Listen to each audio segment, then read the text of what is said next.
Have you heard of the word genetics before? I hope you have, because that's what we're going to talk about today. But you might be wondering, if you're someone that doesn't know what that is, what are genetics? Well, genetics is a special thing that you inherit via your parents. And it's essentially a code that determines certain things, and I'll get into those things later.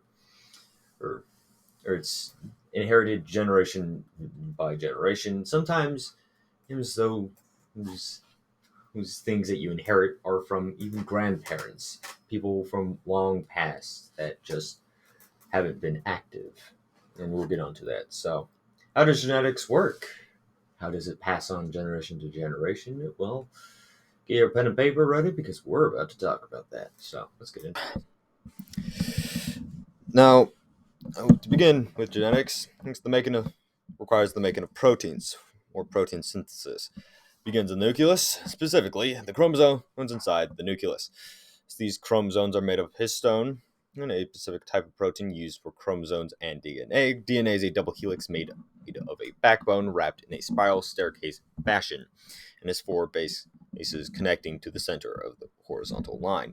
Those bases are adenine, adenine, and cytosine, and guanine, sorry, thymine, what you should only remember them as A, C, G, and T. So don't worry about the names. And they are all connected via a hydrogen bond. Now, when cells want to make a protein, it will break those hydrogen bonds apart and make two separate strands with the DNA. One of the separated strands is read by what we call a blank mRNA. That enters through from the nuclear pores within the nucleus. This process of reading DNA and converting it into coded mRNA is called transcription. How it is read is via the mRNA releasing RNA, a polymers. This RNA polymers reads its bases and adds the corresponding base is to the blank mRNA.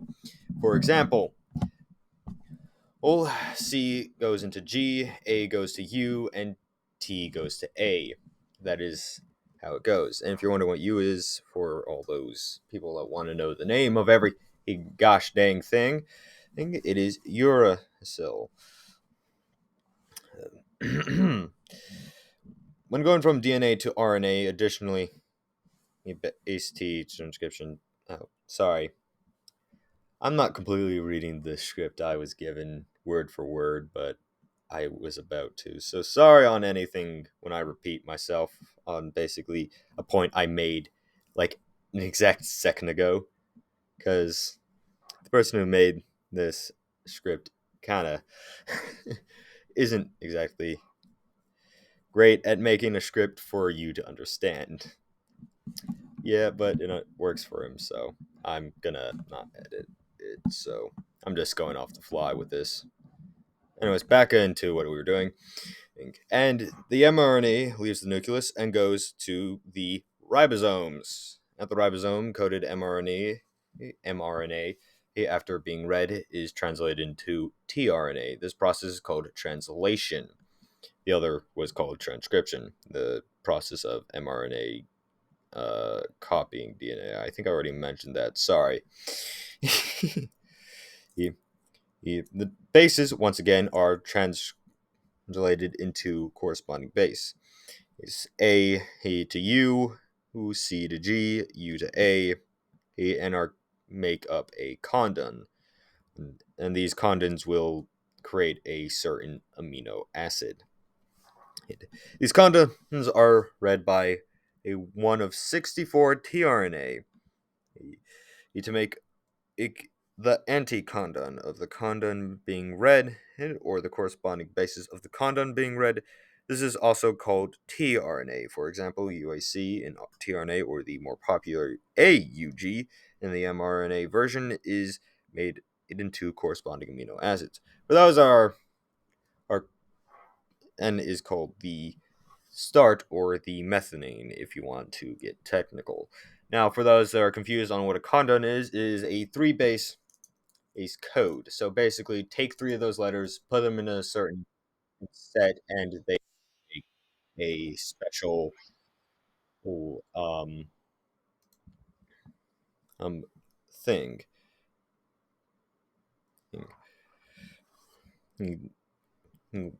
For example, for the AUG, it's methionine, or the start of the copying process, of which happens with the starting amino acid. Methionine tells tRNA to start releasing the amino acid. It's in their line. And so this line continues to grow as more mRNA is read and more amino acids are made. However, the tRNA reads when a tRNA reads a UAA or a UAG or a UGA on the mRNA, that tells the tRNA to stop the amino acid line, which means it stops copying it. These amino acids come together to make a protein. These proteins are used to make practically everything in the body, and is also how you get your genetics, kind of, because proteins also make DNA. So that is all on genetics for today, and I hope you learned something from this, or if you didn't, and I guess that's fine as well. This is mainly for my science class or biology class. So, to my teacher, I hope this is good enough. It's hard, not just reminder. My partner in this made the script, so that is his credit into making this. And of course, I went off and did my own research, so I had some, because I did not read this thing word for word. I improvised on parts of it, so there's that. So anyways, like or dislike this video if you're not my science teacher, I guess. If you liked it, if you didn't dislike it, hit subscribe. You probably won't.